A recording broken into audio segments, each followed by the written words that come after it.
Assalamualaikum warahmatullahi wabarakatuh. Warahmatullahi wabarakatuh. Bismillahirrahmanirrahim. Alhamdulillahi rabbil alamin. Wassalatu wassalamu ala asyrafil anbiya'i wal mursalin Sayyidina Muhammadin wa ala alihi wa sahbihi ajma'in, amma ba'du. Rabbi syrah li sadri wa yassir li amri wahlul uqdatam min lisani yafqahu qawli. Rabbi syrah li sadri wa yassir li amri wahlul uqdatam min lisani yafqahu qawli. Rabbi syrah li sadri wa yassir li amri bijahin Nabi Muhammadin Allahumma shalli wa sallim sallallahu alaihi. alaihi wasallam. Sahabat-sahabat sekalian, jamaah majelis taklim wa zikir ngaji di kebon yang tidak bisa kami sebutkan namanya satu persatu, namun insya Allah tidak mengurangi rasa hormat dan takzim saya kepada sahabat-sahabat sekalian. Di dalam kitab Ihya Ulumuddin, Imam Ghazali membagi manusia dalam 4 golongan. Golongan yang pertama di sana dikatakan rijalun yadri wa yadri annahu yadri. Golongan yang pertama itu adalah seseorang yadri, dia tahu, wa yadri, dan dia tahu, annahu yadri, bahwasanya dia tahu. Ya. Dia punya ilmu dan dia tahu dia punya ilmu. Ini adalah merupakan orang yang baik, merupakan orang alim. Dia tahu dia berilmu, ya. Dia punya ilmu, dia tahu bahwasanya dia berilmu. Makanya ilmu yang dia punya menjadikan dirinya ini bertakwa kepada Allah Subhanahu wa taala. Dia menjauhkan segala larangan-larangan Allah dan juga mendekatkan taqarrub kepada Allah Subhanahu wa taala, meninggalkan larangannya dan melaksanakan semua perintahnya. Ini adalah merupakan orang yang pertama, ya. Dan ini adalah merupakan golongan para alim ulama, orang-orang yang mengamalkan ilmunya dengan sebaik-baiknya. Dan orang-orang yang model begini, ini yang perlu kita deketin, ya. Orang-orang yang mengetahui dia berilmu dan dia tahu dia punya ilmu, ini adalah merupakan orang-orang yang perlu kita deketin. Karena apa? Karena memang kita sangat harapkan bahwasanya ilmu yang ada di dia, ilmu yang ada di orang tersebut, ini bisa diberikan kepada kita. Jadi dia tahu berilmu dan juga dia mengamalkan ilmunya. Dia mengamalkan ilmunya bukan hanya untuk dirinya, ya. Bagi orang lain pun seandainya ada yang mau belajar, dia tidak pernah menolak karena dia mengatakan, dia tahu, dia sadar bahwasanya man katamal ilma mal'unun, orang yang mau menyembunyikan ilmu ini nanti akan dilaknat. Kita kalau punya ilmu, ada orang pengen ngaji, jangan kita tolak. Jangan pura-pura tawadu, ya. Memang kita mampu, kita bisa, ya. Kalau saya pesan dulu begitu, pokoknya pulang dari pondok, apa yang kita dapat itu yang kita amalin. Kita dapatnya bawang ya kita jual bawang, kita dapatnya cabai ya kita jual cabai. Jangan dapatnya bawang kita jual cabai, kagak beres sudah. Ilmu yang kita dapat yang mana? Masalah fikih dan lain sebagainya, semua yang ada itu yang kita perlu amalkan. Dikala orang ada yang meminta, jangan pakai tawar-tawar lagi udah. Ini ada yang datang, Pak Ustadz, saya pengen ngaji nih, kapan? Ini belum apa-apa ditanyain, Pak Ustadz supaya ngaji, wani piro, ya kan? Ya belum apa, udah wani piro. Kapan mau ngaji? Silakan datang. Asal bisa, kalau kagak dibayar jangan pakai marah. Asal bisa kitabnya beliin. Saya dulu punya encing, ya saya punya encing itu kalau ngaji itu kita disuruh ngaji, kita nyampe di sono, kita udah siap-siap mau bawa kitab, dibilangin jangan pakai bawa kitab dulu, udah ada disiapin di rumah. Oh, kita datang udah tinggal ngaji doang, ya. Pas kita tanya, nih ntar mingguannya bagaimana nih? Kagak usah bayaran. Tuh, makanya perlunya ustadz kaya tuh begitu. Ya, ustadz perlunya kaya begitu, biar supaya kagak apa? Biar kagak toma. Ya kan, kalau misalnya dibayar ya kagak apa-apa, kita terima, jangan kita tolak, ya kan? Karena apa? Karena itu mungkin orang yang merasa kalau saya nuntut ilmu, ya karena memang ada dalamnya begitu ya. Ala la tanalul ilma illa bisitatin, tidak akan kita dapatkan ilmu illa bisitatin kecuali dengan 6 perkara. Ya, zukain wahirsin, dengan otak kita, dengan kecerdasan kita, wahirsin, ya, juga kemauan, wastibarin, dan juga kesabaran. Oh, jangan nuntut ilmu belum apa-apa udah kagak ada sabar.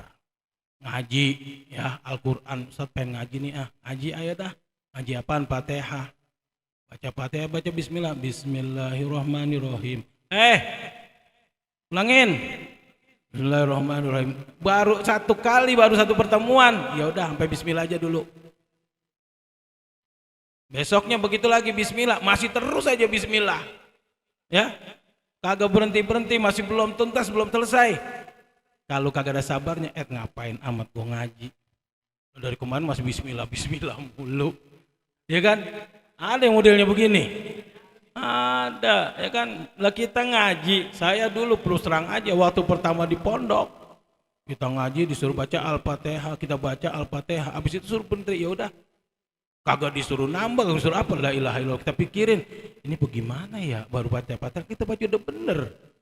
Ya kalau itu kan baru bener dalam bacaannya doang, makhraj-makhrajnya belum benar. Nah kalau misalnya kita orangnya cegukan, ngaji lagi dah. Wastibarin, wabulghatin, dan juga adanya biaya penajam. Tapi kalau orang kagak bayaran, jangan dipaksa, nih dikit-dikit diomongin. Ini kayaknya apa namanya, pulsa lagi habis nih kayaknya, nih kagak enak nih, udah 2 hari nih, ya kan? Iya. Tujuannya apa? Ada sindiran mulu, kalau orang belum bayar sindirin mulu, jangan, ya. Biarin aja, perkara dia mau bayar itu terserah dia, ya.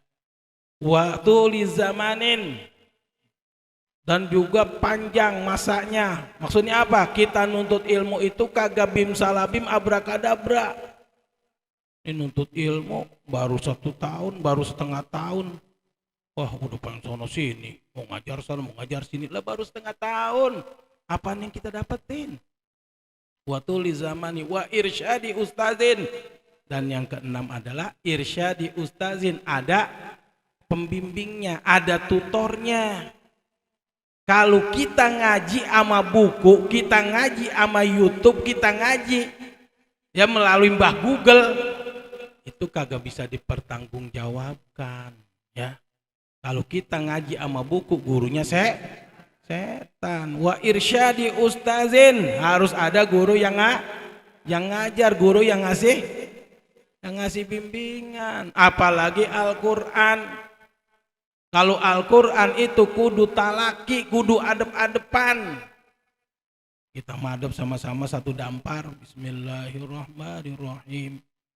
Kagak bisa kita melalui YouTube kita dengerin, kagak bisa. Karena kalau kita baca, YouTube kagak dengerin kita doang yang dengerin YouTube, ya kan? YouTube kagak dengerin kita, begitu kita baca salah, ya kagak dibenerin sama dia, ya kan? Lah kita baca salah nih, kita dengerin itu kan? Apa sih itu? Baca coba Bismillahirrahmanirrahim. Alhamdulillahirrahmanirrahim. Emang didengerin? Ya kagak. Tapi kalau irsyadi ustazin udah ada gurunya, kita baru baca ya kan,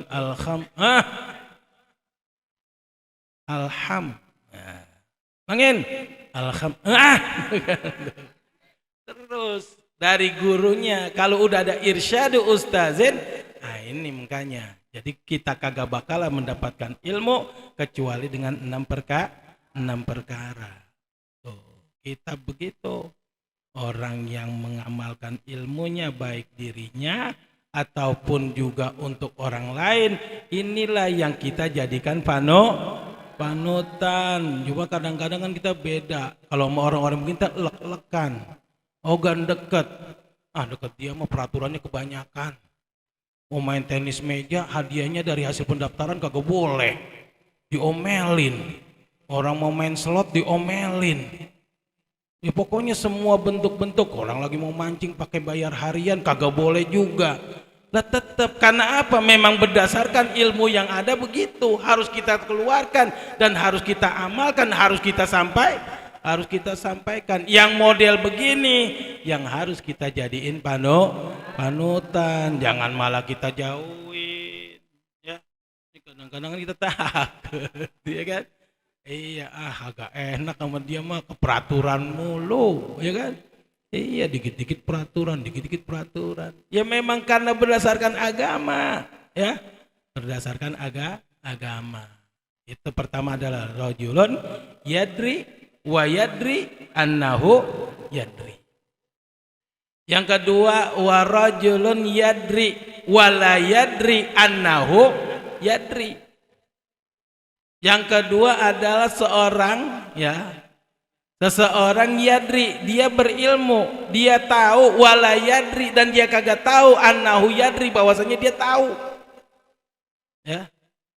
Dia tahu, dia berilmu, ya. Dia tahu dia punya ilmu, tapi dia kagak tahu kalau dirinya punya ilmu.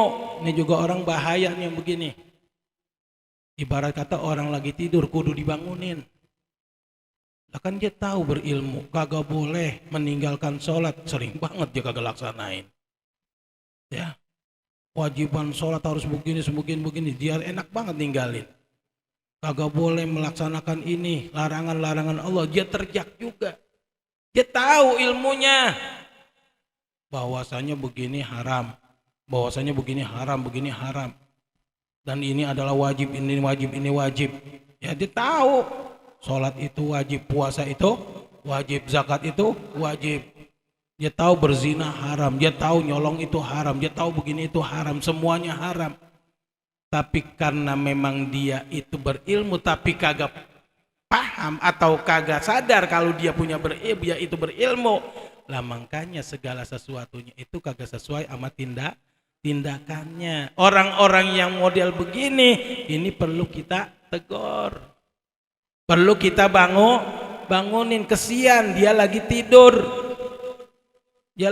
Kita bangunin. Kita lihat nih orang ada ilmunya tapi adanya nongkrong mulu. Kalau kita lihat ada tukang parkir mulu, bantuin tukang parkir. Ya kalau dia yang parkir sih kagak apa-apa gitu ya. Kadang-kadang duduk di jalanan itu cuma buat ingin menin dan godain orang-orang yang pada lewat. Iya, ini kita lihat orang berilmu adanya depan empang ya kan.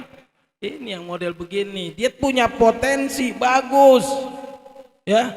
Dia tahu dia berilmu, dia punya potensi, akan tetapi dia kagak sadar kalau memang dia itu ada potensi yang perlu digali dari dia.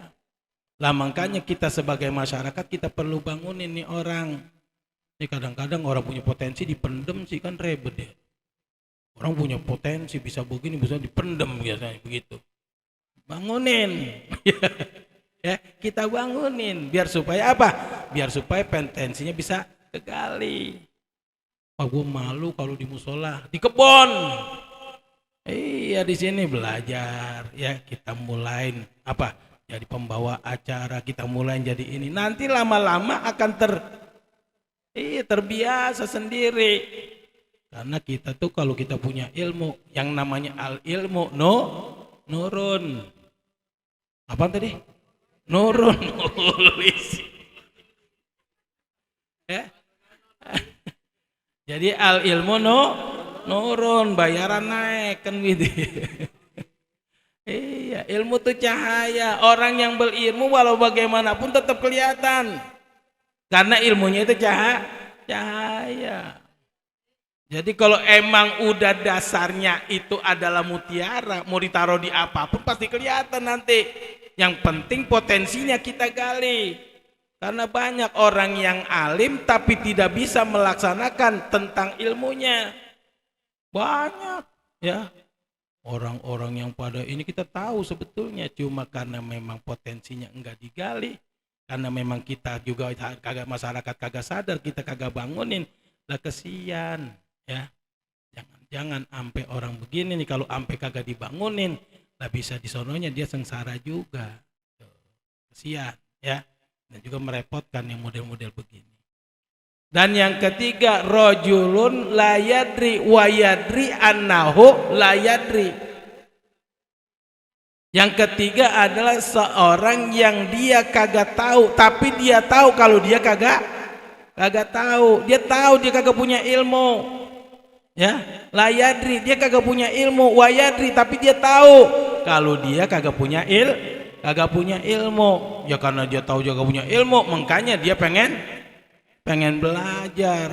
Oh, saya ini orang Islam, saya punya kewajiban sholat. Kalau seandainya saya enggak belajar masalah sholat, lah bagaimana saya mau melaksanakan sholat yang benar? Kan dia sadar begitu, ya.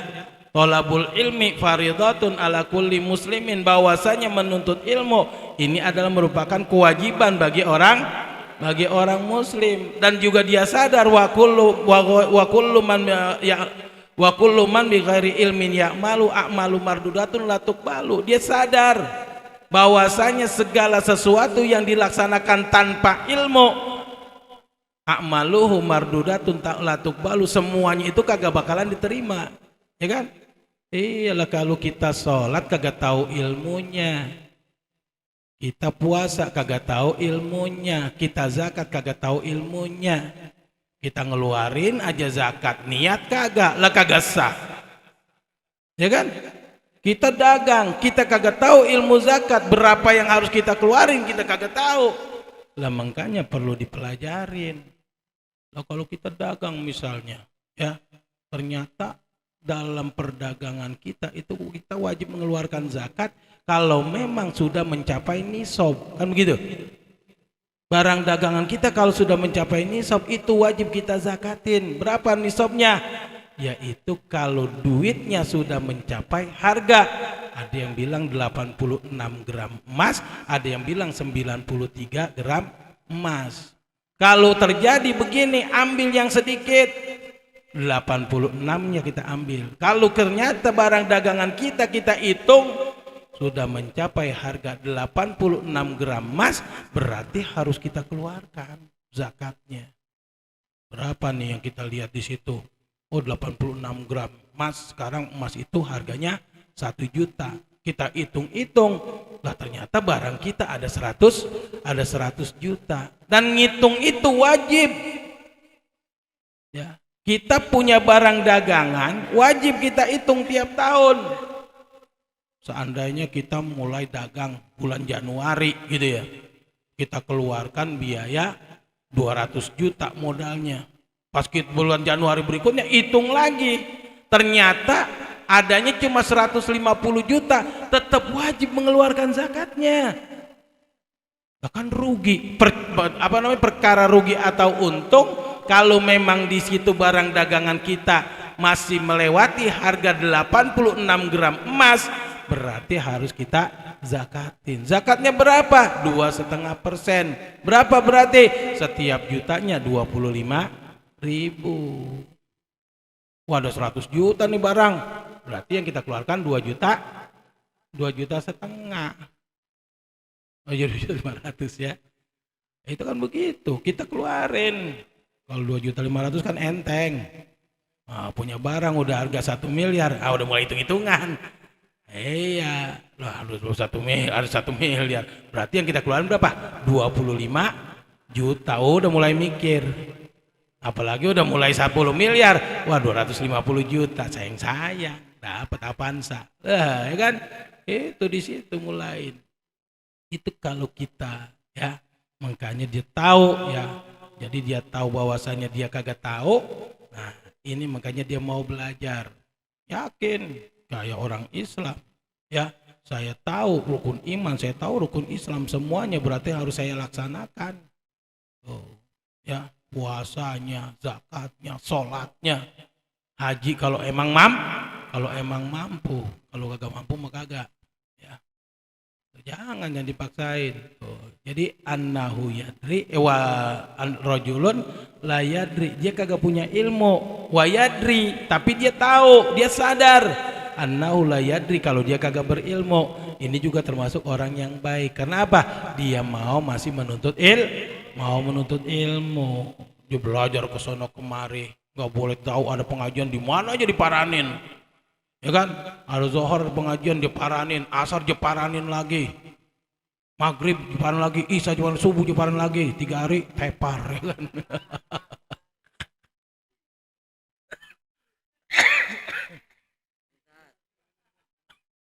Ya. Nah ini kalau kita masih termasuk orang yang bagus. Jadi kalau kita kagak punya ilmu tapi kita sadar kita bukan orang yang berilmu dan kita mau belajar, berarti ini juga masih termasuk orang yang baik. Dan yang terakhir, rajulun la yadri wa la yadri annahu la yadri. Nah ini orang udah keblangsak banget nih yang ini nih. Iya. Rajulun la yadri, dia kagak tahu, dia kagak punya ilmu, wa la yadri, dan dia kagak tahu annahu la yadri, bahwasanya dia kagak punya ilmu. Dia kagak tahu, dia goblok gitu ya. Kagak tahu kalau dirinya goblok. Dia bodoh, tapi dia kagak tahu ininya bodoh. Udah gaya banget. Tapi kalau ngomong udah sombong banget udah. Kadang-kadang sama kiai masih hebatan dia. Lah iya kan? Iya, orang dikit sholat mau disalahin mulu. Salah lu bacaan lu. Lah iya. Ya sahabat dia. Ya karena dia kagak sadar kalau dia kagak punya apa-apaan gitu ya. Gua mah kagak usah dibilangin dah dari belum, ya kan? Apalagi udah agak tuaan dikit, umur udah 50-an, yang bilangin anak umur 30 tahun. Ya, sebelum lu sholat gua udah sholat duluan. Pakai bilang-bilangin lagi. Lagi sholat kakinya kan nekuknya salah. Atau lagi wudhu, ya kan? Lagi wudhu baru tangan kagak ampe sikut. Dibilangin, "Bang, mohon maaf tuh." Ya namanya anak baru mondok yang dia negornya ketarawat gitu ya. "Bang, mohon maaf itu kagak sah begitu." "Emang apa?" "Kalau yang namanya kita basuh tangan ampe sikut." "Lu belagu-lagu aja lu, sebelum gua sholat gua udah sholat duluan." Belagu banget lu. Lu gua tahu, lu diberanakin gua tahu gitu.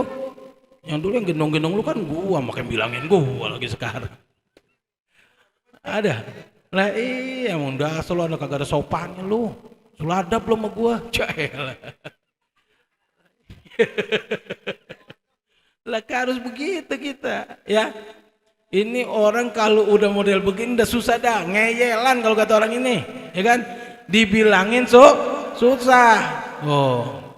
Tapi kalau misalnya orang ngomong agama, wah ilah. Wah kalau masalahnya itu mau udah dah, kalau sholat mau gua udah tahu banget dah. Ya boleh baca Fatihah. Gua dengerin lu baca Fatihah. La ilaha illallah. Orang lu baca baru begitu aja lu udah salah lu.